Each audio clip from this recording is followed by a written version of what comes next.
안녕하세요. 사연을 부탁해입니다. 오늘의 사연을 소개하겠습니다. 저는 우리 시댁 이야기를 하려고 합니다. 우리 시댁은 정말 너무너무 좋아요. 시부모님과 시누이까지 정말 이런 분들이 없다고 할 정도입니다. 그런데 제가 왜 이런 사연을 보냈냐고요? 시댁은 정말 아무런 문제가 없는데 단 한 사람, 남편이 문제였거든요. 그 남편에 대해 이야기를 할까 합니다. 우선 우리 친정을 소개하자면 저는 부모님이 일찍 돌아가셔서 할머니, 할아버지가 키웠어요. 비록 조부모님 밑에서 자랐지만 큰 사랑을 주신 덕분에 나름 잘 자랐어요. 할머니, 할아버지가 경제력이 아주 좋은 편은 아니었지만 그래도 나름 부족함 없이 자랐어요. 할머니, 할아버지는 지금도 건강하게 잘 계시고요. 남편을 대학 다닐 때 만났는데 대학 졸업하고 한 2년쯤 지나고 나서 제가 임신을 하게 되었어요. 그래서 급하게 결혼을 서두르게 되었는데 저는 그때 처음으로 남편의 마음을 알게 되었어요. 남편은 우리 친정 부모님이 안 계시다는 것을 꼬투리 잡아서 저를 많이 힘들게 했는데 저는 그런 남편이 이해가 되지 않았어요. 우리 부모님이 안 계시다는 것은 처음 사귈 때부터 다 알고 있던 사실이었는데 남편이 갑자기 돌변을 했거든요. 아마도 남편은 결혼은 저보다 더 나은 여자랑 하고 싶었던 것이 아니었나 싶네요.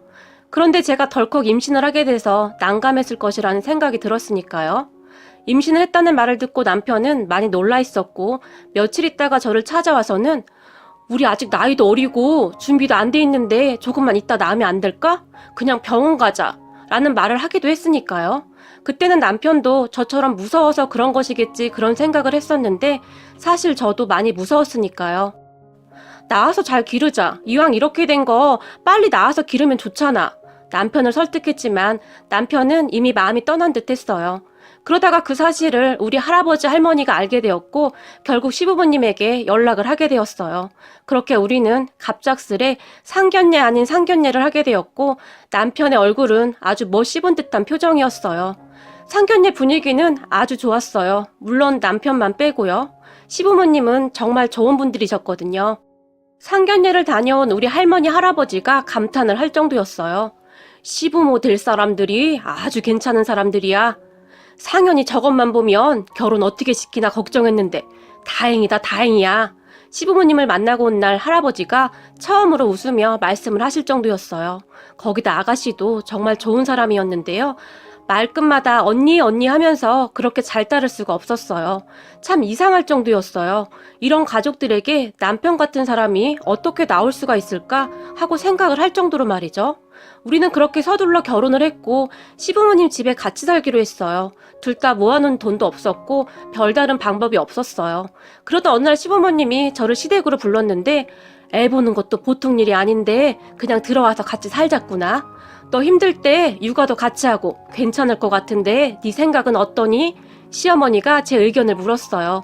사실 시댁 가족들이 정말 좋았기 때문에 저는 망설일 필요가 없었지만 주변에서는 정말 미친 짓이다라며 다들 말리기도 했어요. 하지만 저는 그냥 확신 같은 게 있었던 것 같아요.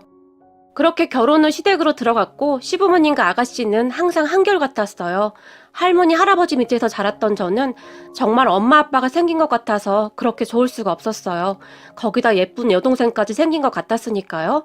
육아도 서로 도와가면서 했는데 시부모님과 시누이가 번갈아 가면서 제가 힘들지 않도록 육아를 도와줬어요. 저는 정말 너무나 행복한 시간이었는데 딱 한 가지 문제만 빼고 말이죠. 바로 남편이었는데요. 남편은 결혼하고 더욱 변해버렸는데요. 잔뜩 마시고 취해서 들어오는 날이면 네가 내 발목을 잡았어. 꼴도 보기 싫으니까 꺼져. 라는 말을 하기 일쑤였고 그럴 때마다 시부모님이 달려와서 우리가 너를 이렇게 키웠니? 너 이 정도밖에 안 되는 인간이었어? 라며 남편을 혼내기도 했어요. 그런 일이 자주 반복되었고 그러던 어느 날 난 답답해서 못 살겠으니까 다들 잘 살아. 라며 남편이 집을 나가버렸어요. 저는 그런 남편을 보며 큰 충격을 받았고 아버님, 어머님, 저 그냥 이혼해야 할까 봐요. 저 사람이 저 때문에 마음을 못 잡는 것 같은데 계속 이렇게 살 수도 없고 우리 둘 다한테 할 짓이 아닌 것 같아요.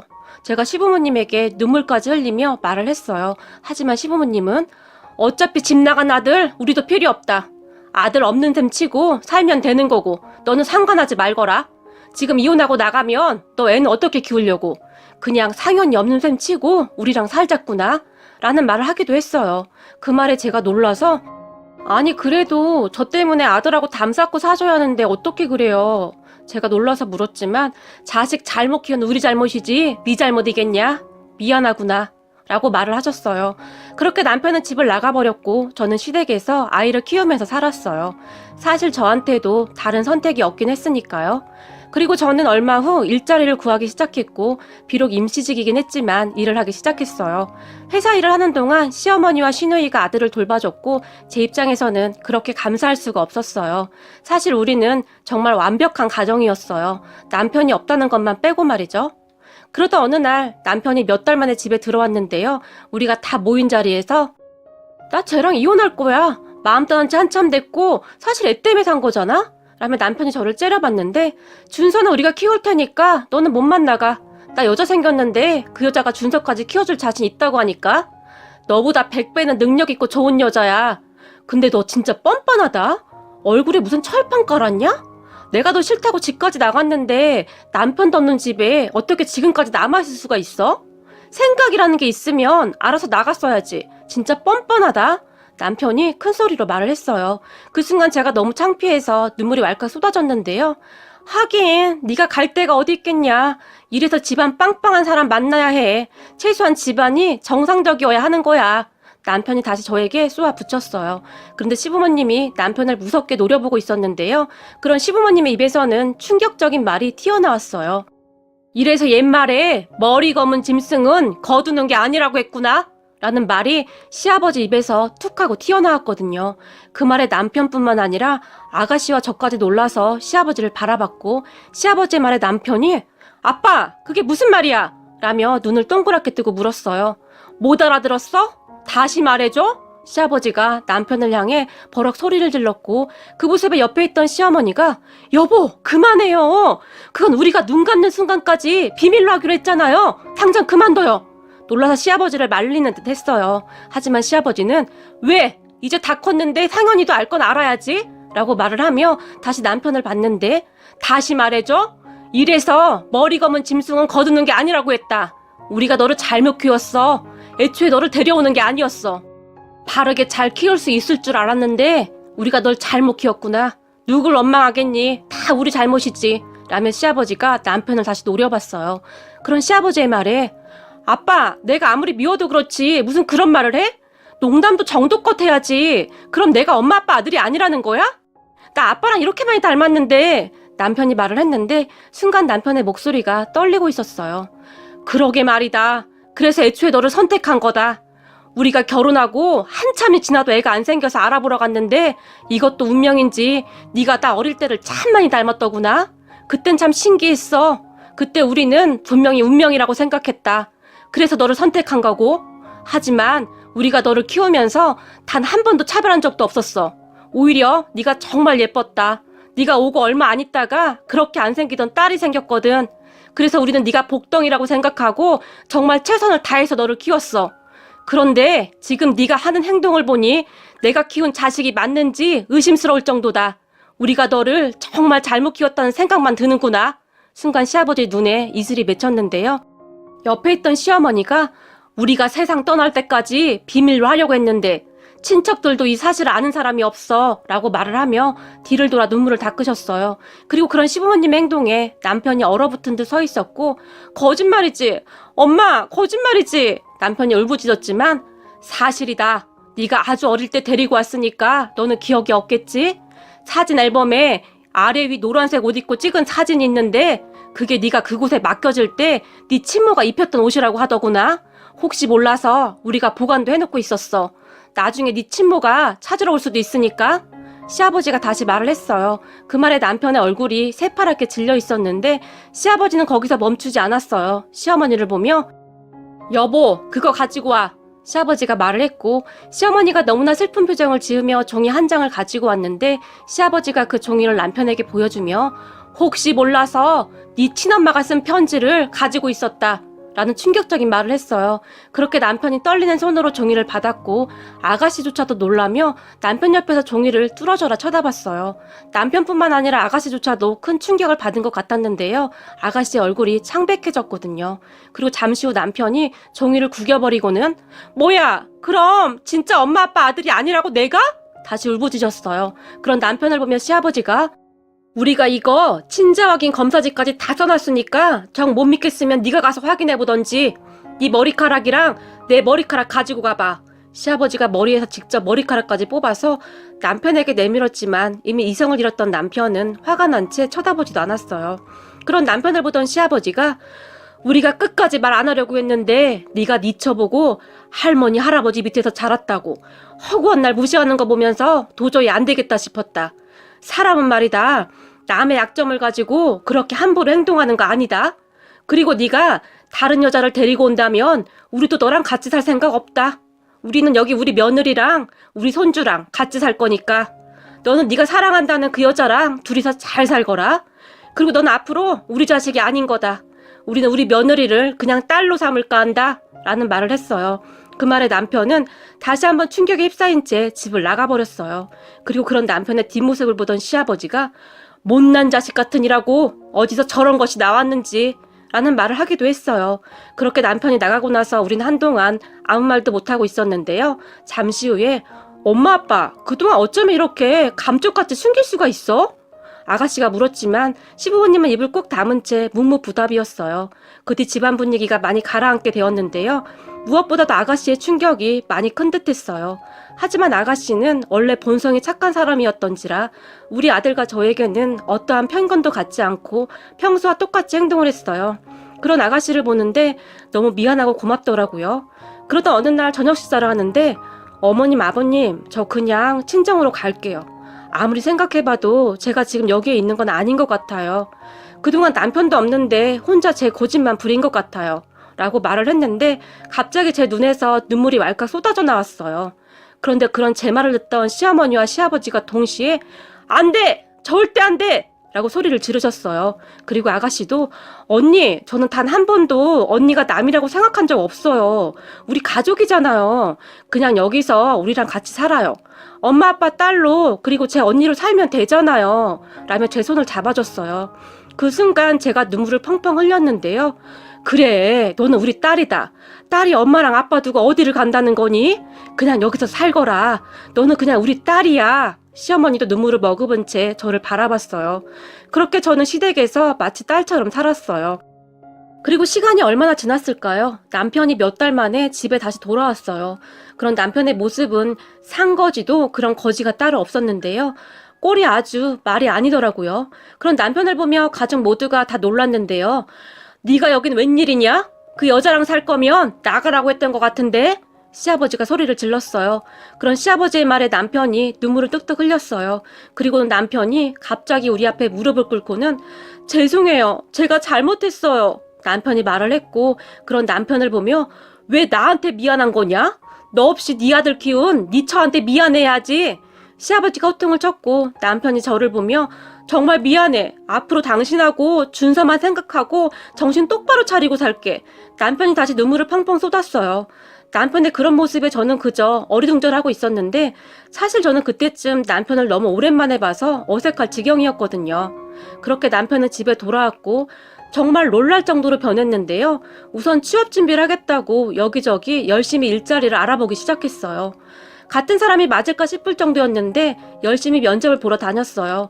그 모습에 가족들이 적응이 안 될 정도였어요. 그리고 그동안 우리 아들에게 관심도 없던 남편이었는데 아들하고도 잘 놀아주고 나름 노력을 많이 하는 모습이었어요. 그런 남편의 변화에 시부모님이 아주 좋아하셨는데 이제야 다 제자리로 돌아왔구만. 우리 며느리가 제일 고생 많았다. 라며 제 등을 두드려 주기도 하셨어요. 그렇게 몇 달을 취업 준비를 하던 남편은 큰 회사는 아니었지만 중소기업에 정말 어렵게 취업을 하게 되었어요.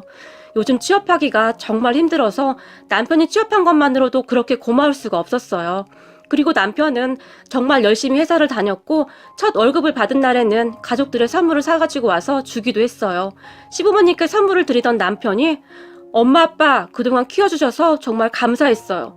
제가 그때 그 소리 듣고 집 나가서 정말 오랫동안 생각을 해봤는데 살면서 엄마 아빠가 저를 차별한 적이 단 한 번도 없더라고요. 그 생각을 하니까 정신이 번쩍 들었어요. 이렇게 잘 키워주신 거 정말 감사해요. 남편이 흐르는 눈물을 닦으며 말을 했고 역시 내 아들이구나. 시부모님도 같이 눈물을 흘렸어요. 그 뒤에도 남편은 정말 많이 변했는데요. 우리 할머니, 할아버지에게도 그렇게 잘할 수가 없었어요. 남편은 마치 다른 사람이 된 것처럼 그렇게 살았어요. 그러다가 제가 둘째를 갖게 되었는데 시부모님과 남편이 그렇게 좋아할 수가 없었어요. 다들 딸이었으면 하고 간절히 바랐는데 둘째는 딸이었고 우리 집은 축제 분위기였어요. 그렇게 우리 할머니, 할아버지까지 집에 모셔와서 거의 잔치 분위기였는데 한참 대화를 하던 시어머니가 이게 아들 낳을 때랑 딸 낳을 때랑 참 달라. 나도 그랬거든. 아들 낳을 때는 아무래도 더 힘들었던 것 같은데 딸은 좀 더 수월했던 것 같아 라는 말을 했고 순간 가족들이 놀라서 시어머니를 바라봤어요. 그리고 아가씨의 입에서 아들 낳을 때? 엄마, 오빠는 이라고 말을 하려다가 멈칫했는데요. 그 순간 시어머니 얼굴이 아주 창백해져 있었어요. 그런 시어머니를 보던 시아버지가 당신 말 조심해! 라며 핀잔을 주기도 했어요. 하지만 다들 별 생각 없이 그대로 잊고 지냈어요. 그렇게 저는 얼마 뒤에 딸을 낳았고 이렇게 행복해도 되나 싶을 정도로 행복한 시간이었어요. 그러던 어느 날 제가 딸에게 모유수유를 하고 거실로 나왔는데요. 시부모님이 주방에서 대화를 하고 있었는데 제가 거실로 나온 것을 미처 못 봤던 모양인지 시어머니가 여보, 근데 우리 언제까지 이래야 해요? 시아버지에게 조용히 물었어요. 뭘? 시아버지가 다시 물었고 아니, 우리 상현이 출생의 비밀 말이에요. 우선 그 방법으로 상현이가 정신을 차리긴 한 것 같은데 언제까지 속일 수도 없는 노릇이고 어떡하냐고요. 시어머니가 한숨까지 쉬면서 물었어요. 이렇게 된 마당에 말하면 뭐해. 나중에 한참 지나면 말할 날이 있겠지. 덕분에 상현이 정신 차렸잖아. 그 방법 아니었으면 상현이 저거 인간 노릇도 못했어.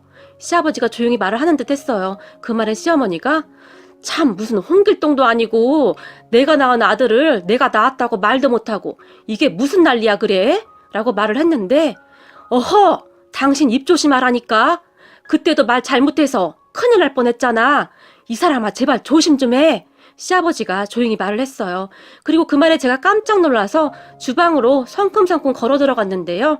그런 제 모습을 보던 시어머니와 시아버지가 깜짝 놀랐는데 시어머니가 들고 있던 그릇을 놓쳤고 그릇이 그만 쨍그랑하고 깨지면서 산산조각이 났어요. 그리고 두 분이 무슨 도깨비라도 본 듯한 표정으로 저를 바라봤어요. 너 혹시 다 들었니? 어디서부터 들었니? 시어머니가 말까지 더듬으며 물었어요. 출생의 비밀부터 들었어요, 어머니. 제가 조용히 입을 열었는데요. 맙소사, 그럼 다 들은 거네? 네, 대충 다 들었어요. 근데 그이한테 왜 그런 거짓말까지 하신 거예요? 그리고 그때 남편 친모가 쓴 편지도 보여줬잖아요. 제가 두 눈으로 분명히 봤는데요. 종이가 정말 오래되어 보이던데요. 제가 놀라서 물었어요. 너 조용하길래 자는 줄 알았는데 안 잤구나. 그게 말이다. 그거 가짜였어. 시어머니 입에서 그 말이 툭 하고 튀어나왔어요. 네? 가짜요? 가짜를 어떻게 만들어요? 무슨 드라마도 아니고요. 그 종이 옛날 네 신우가 썼던 일기장에서 빈 거 한 장 뜯어서 오래된 글씨처럼 쓴 거다. 상현이가 하도 정신을 못 차려서 어쩔 수가 없었다. 시아버지가 조용히 말을 했어요. 네? 진짜요? 무슨 이런 일이. 근데 그때 그이한테 친자 확인서도 확인해보라고 던지셨잖아요. 제가 놀란 채 다시 물었어요. 그런 저를 보던 시어머니가 내가 낳은 자식을 내가 모르겠니? 상현이 걔가 그거 할 깜냥도 못 된다. 그때 너도 봤잖니? 놀라서 달려나가는 거. 시어머니가 웃으며 말을 했어요. 그리고는 다시 암튼 너는 모른 척 해야 한다. 아직은 상현이한테 말도 못하고 있는데 절대 모른 척 해야 해. 이제 정신 차리고 잘 사는 애한테 또다시 내가 너를 낳았다라고 말을 하기도 그렇고 이거 참 고민이네. 시어머니가 말을 했는데 그런데 우리가 낳았던 그렇지 않았던 그게 뭐가 중요하겠냐? 상현이가 정신만 차렸으면 되는 거지. 그냥 이대로 살자꾸나. 그러다 나중에 한참 후에 다시 한번 생각해보자꾸나. 시아버지가 제게 당부를 했어요. 그렇게 시부모님과 저는 남편의 출생의 비밀을 간직한 채 지내고 있었어요. 그 뒤 시간이 얼마나 지났을까요? 가족끼리 외식을 하는데 시아버님이 우리 아들을 보며 이래서 피는 못 속인다고 우리 손주가 나를 꼭 빼다 박았어. 안 그래? 라고 말을 했고 그 말에 시어머니와 제가 사색이 되었는데요. 말을 하던 시아버지도 실수를 한 것을 알았던지 순간 입을 다물어버렸어요. 그런데 그런 시아버지를 보던 남편이 그러게 아빠랑 저랑 그리고 우리 아들이랑 완전히 붕어빵이지. 쌍꺼풀 없는 눈에다가 둥글둥글한 코가 셋이 똑같지 라는 말을 했어요. 그 말에 시부모님이 아무 말도 없이 그저 조용히 식사를 하셨는데요. 엄마 아빠 내가 지금까지 모른다고 생각한 거야? 남편이 물었어요. 그 말에 시부모님이 순간 얼음이 되었는데요. 사실 나 다 알고 있었어. 엄마가 나 낳은 거. 남편이 다시 아무렇지도 않게 말을 했고 언제부터? 네가 어떻게 알고 있어? 시아버지가 물었는데 그때 집 나갔다 다시 돌아왔을 때 진짜 독한 마음 먹고 취업했잖아? 그때 친구들이 밥 사라고 해서 축하 기념으로 밥을 샀는데 친구 종석이가 그러더라고. 너는 나이가 들수록 니네 아버지랑 똑같아진다고. 그 얘기 듣고 아빠 얼굴을 자세히 봤는데 진짜 그렇더라고. 그때부터 의심이 들기 시작했어. 근데 어느 날 손톱깎이를 찾는데 거실 서랍장에서 그때 아빠가 아빠 거 서명해놓고 나한테 던진 친자 확인서 작성한 게 거기 그대로 있더라고. 그래서 내가 거기에 내 거 서명하고 아빠 머리카락이랑 내 머리카락 그거 가지고 가서 친자 확인을 직접 해봤어. 친자 99.9%라고 나오더라고. 그땐 진짜 황당했는데 근데 순간 내가 엄마 아빠 친자식이라는 그것만으로도 진짜 감사한 마음이 들었어. 정말 눈물이 날 정도였어. 그런데 내가 얼마나 바보 같았던지 엄마 아빠의 그런 어설픈 뻥에 속아 넘어가다니. 처음엔 엄청 어이가 없었는데 나중에는 엄마 아빠가 오죽했으면 그랬겠나 싶더라고. 사실 내가 개차반이긴 했지. 그래도 내가 엄마 아빠 아들이잖아. 본성이 어디 가겠어? 그래서 나도 그냥 모른 척하고 있었어. 남편이 시부모님에게 설명을 했어요. 그 말에 아가씨가 뭐? 진짜야? 우리 집은 뭐가 이렇게 복잡해? 우리 오빠 출생이 참 복잡한 사람이네. 어쩐지 나도 이상하긴 했어. 아무리 봐도 아빠랑 똑같아도 너무 똑같았어. 놀라서 말을 했어요. 그리고 아가씨가 한마디를 더 추가했는데 뭔 막장 드라마도 아니고 갑자기 출생의 비밀이라는 비장의 카드를 내놓다니. 우리 엄마 아빠 진짜 대단하신 분들이네. 어떻게 그런 생각을 다 했대? 엄마 아빠 맨날 드라마에 빠져 살더니 대단하다 대단해. 엄마 아빠 드라마를 너무 많이 본 거 아니야? 아가씨가 시부모님을 놀리며 말을 했어요. 엄마 아빠 연기 괜찮았지? 우리 둘이 얼마나 연습했는지 아니? 시어머니가 장난스레 웃으며 말을 했고요. 그 모습에 가족들이 다 함께 웃을 수밖에 없었는데요. 우리 남편의 참 복잡한 출생의 비밀은 그렇게 끝나버렸고 그 출생의 비밀 덕분에 우리 남편은 아주 딴 사람이 되었답니다. 이런 시부모님이 안 계셨다면 우리 가족이 어떻게 살 수 있었을까 싶네요. 지금까지 우리 남편의 출생의 비밀이었습니다. 오늘의 사연은 여기까지였습니다. 즐겁게 보셨다면 구독, 좋아요 부탁드립니다. 고맙습니다.